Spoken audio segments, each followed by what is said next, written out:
Good morning, and happy Mother's Day. Christians are creatures of habit. Every year, we celebrate the life, death, and resurrection of Jesus Christ at the same time, in the same way, and with the same people. Every week, we take Holy Communion, the same day, the same place, and the same time. Traditions and habits are building blocks of Greek Orthodoxy.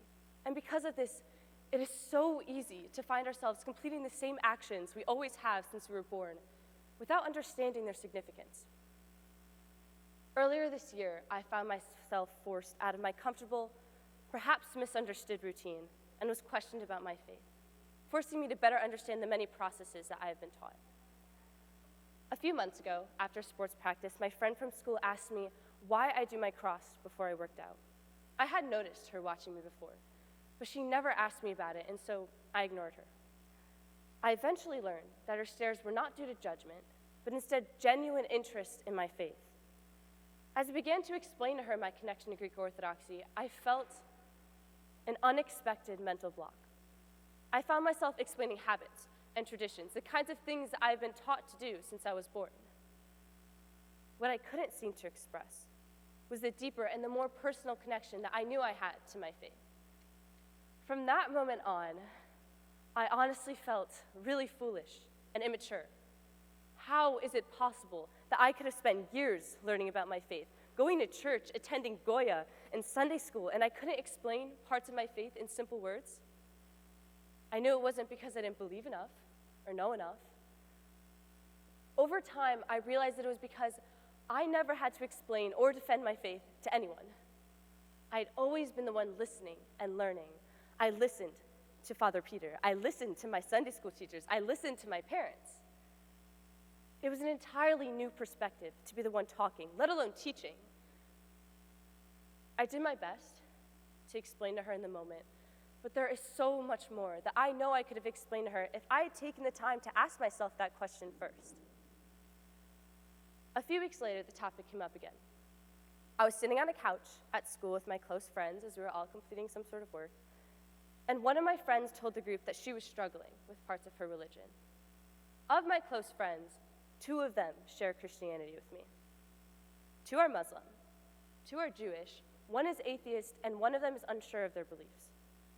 But our conversation morphed, and we all began to share and question our beliefs with each other. And suddenly, it was necessary for me to take on a new role, a role where I must explain my faith in a way I was only asked to do once before. But this time, I was prepared. I wish I could reiterate everything my friends and I shared with each other in that conversation, but due to time, I would say the most important part. I told them that one of the greatest beliefs in my faith was of Jesus' resurrection from the dead. I told them that one of the greatest things that I believed in was that Jesus shouldered the sins of humanity, yet his resurrection represents Jesus' conquering of death and the offering of eternal life that humans can choose because of him. But also, the resurrection informs us of a responsibility that we must carry throughout our lives. We are called to be worthy of eternal life.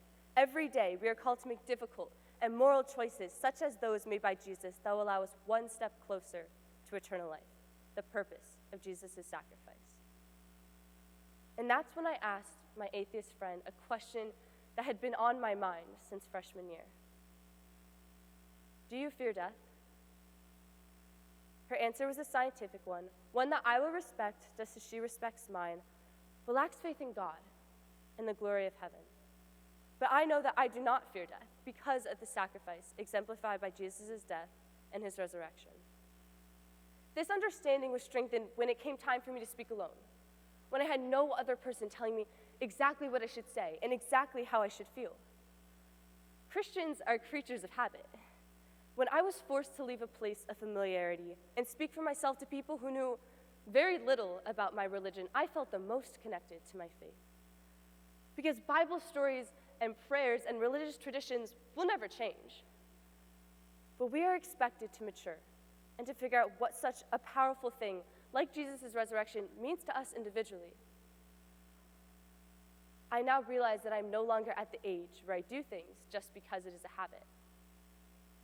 It is my turn to take responsibility for my faith and live a life worthy of Jesus' sacrifice and his resurrection. Thank you.